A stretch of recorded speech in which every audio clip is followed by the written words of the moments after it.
Hello friends, new light math solution में आपका स्वागत है। खैर मकदम है। आइए हम आज exercise theorem 6.5 NCERT class 10 solve करते हैं। Side angle side criterion of similarity. चलिए, हमने हिंदी और इंग्लिश दोनों में बनाया है ताकि यूपी बोर्ड वाले और सीबीएसई बोर्ड वाले दोनों इस वीडियो को देख सकें। चलिए, पहले मैं इंग्लिश में फिर उसके बाद हिंदी में एक्सप्लेन कर दे रहा हूँ। इसके पहले वाले वीडियो में हमने इसकी साइड्स की रेशियो को प्रूव किया था। एंगल सारे इक्वल दिए गए थे। अब इसमें देखते हैं। देखें, if one angles of a triangle is equal to one angle of the other triangles and the sides including this angles are proportional, then two triangles are similar. मतलब ये बोला है, इफ़ माने यदि वन एंगल्स यानी एक कोण त्रिभुज का अगर एक कोण दूसरे त्रिभुज के एक कोण के बराबर है और जो कोण है उनसे तो जो साइड निकल रही है ना दोनों, उसका रेशियो बराबर है। ठीक है, तो वो ट्रायंगल क्या होंगे? सिमिलर होंगे। देखिए यहाँ पे हिंदी में भी लिखा है, यदि दो त्रिभुजों में संगत भुजाओं का एक युग्म समानुपातिक हो और उन भुजा युग्मों द्वारा अंतरित कोण बराबर हो तो वे त्रिभुज समरूप होते हैं।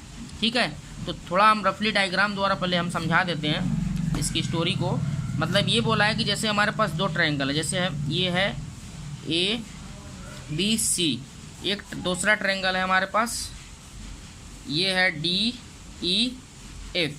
मतलब ये बोला है कि ये एंगल जो है इस एंगल के बराबर है। ओके, ये एंगल यानी एंगल ए एंगल डी के बराबर है और इन दोनों एंगल को बनाने के लिए जो साइड का इस्तेमाल किया गया, देखें यहाँ पे ए बी और ए सी, और यहाँ पे क्या इस्तेमाल किया गया इस एंगल को बनाने के लिए, यानी डी को डी ई और ए एफ, डी ई और डी एफ।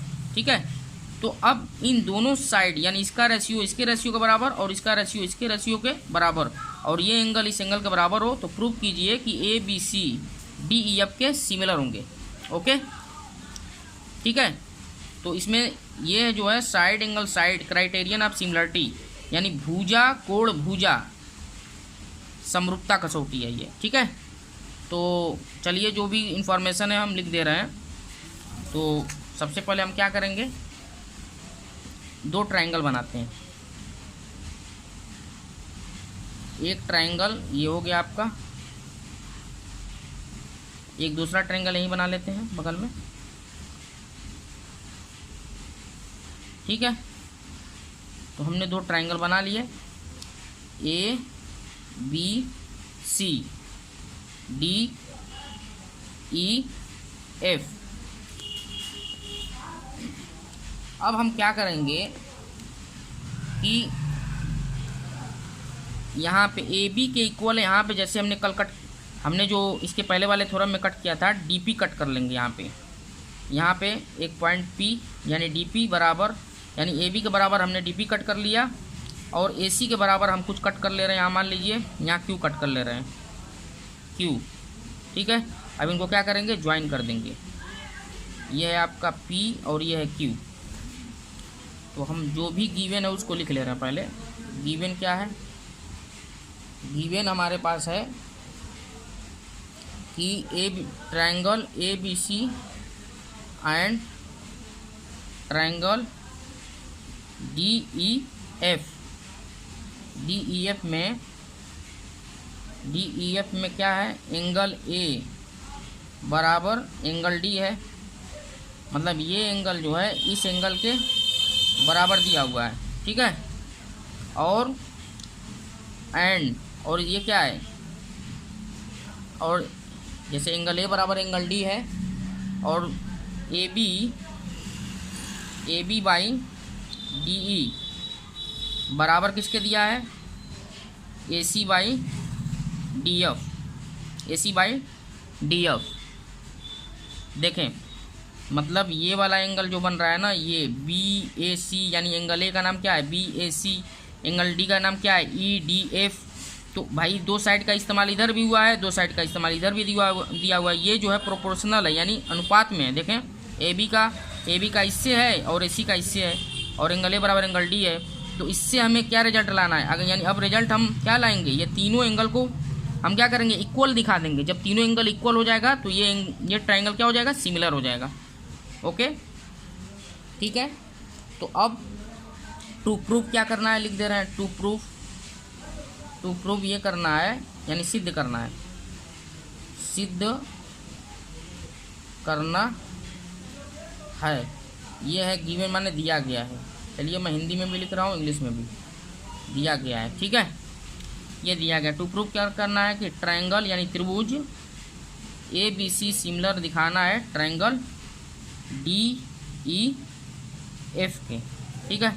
तो अब हम क्या करेंगे, सिद्ध भी करना है। कंस्ट्रक्शन में हमने क्या किया, कंस्ट्रक्शन में हमने इसके पीछे वाले में बता दिया था, यहाँ लिख लीजिएगा आप लोग।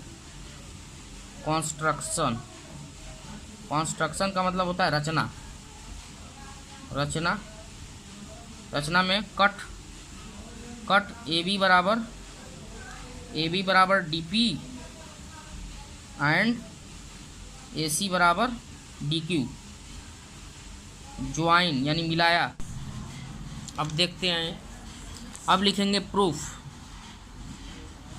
प्रूफ में यानी क्या दिया गया था, क्योंकि AB का रेशियो DE के रेशियो AB बटा DE बराबर AC बटा यानी AC का किससे दिया है, DF। ये गिवन में से था। अब AB के बराबर हमने क्या काटा था, DP। तो AB के प्लेस क्या, AB की जगह क्या लिख सकते हैं, AB की जगह क्या है, DP। तो ये हो जाएगा DP बाई DE बराबर AC की जगह क्या काटा था, DQ, यानी AC बराबर क्या काटा था, DQ रचना से, यानी DQ बाई DF। अब यहाँ पे देखें, अगर DP बटा DE और DQ अपन DF, तो अब मैं थेल्स थ्योरम का अगर विलोम लगाता हूँ तो क्या हो जाएगा, यानी PQ पैरेलल हो जाएगी EF के, ठीक है। तो PQ यानी PQ पैरेलल हो जाएगी, समांतर हो जाएगी EF के। कहाँ से आया ये, थेल्स थ्योरम का, थेल्स प्रमेय का विलोम। यहाँ हम लिख दे रहे हैं converse of Thales theorem, converse of Thales theorem, ठीक है। तो जैसे ही ये वाली लाइन इसके पैरेलल हो गई तो इसके कॉरस्पॉन्डिंग एंगल्स क्या हो गए, सारे क्या हो जाएंगे, यानी P, ठीक है ना। देयरफॉर एंगल P बराबर हो जाएगा एंगल E के एंड एंगल Q बराबर हो जाएगा एंगल F के, ठीक है। यानी एंगल P जो है एंगल E के बराबर हो जाएगा एंगल Q। ये कौन है, कॉरस्पॉन्डिंग एंगल, यानी कॉरस्पॉन्डिंग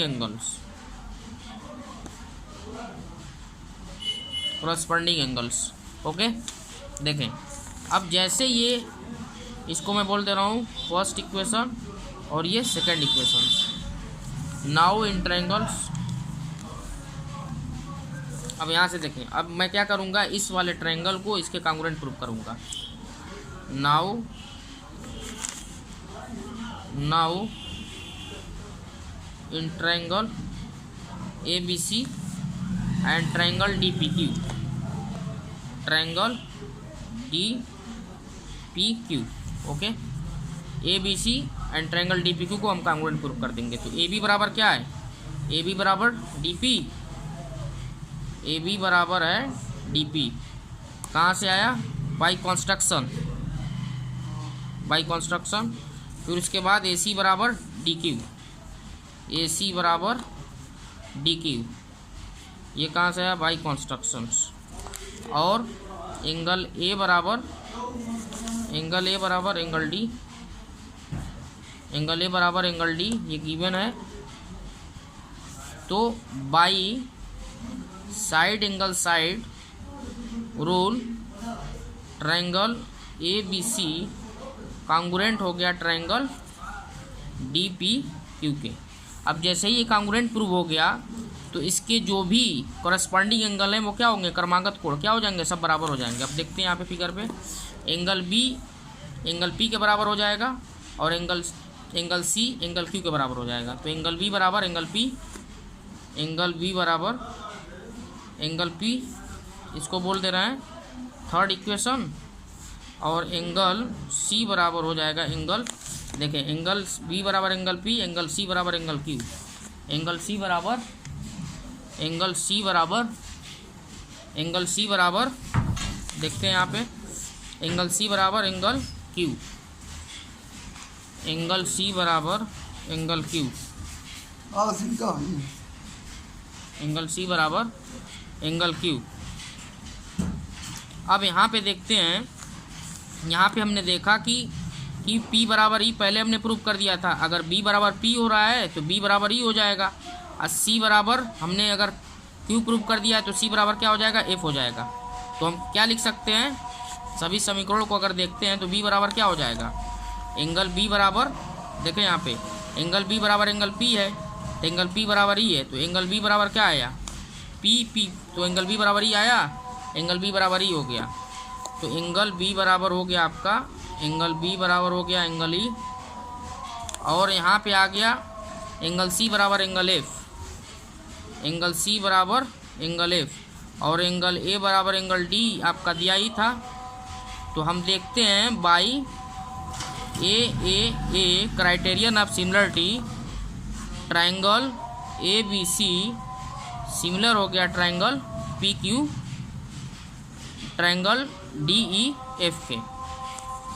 आई होप आपको समझ में आया होगा। हमारे चैनल को सब्सक्राइब करें और लाइक करें और ज़्यादा से ज़्यादा शेयर करें, यही प्रूव करना था।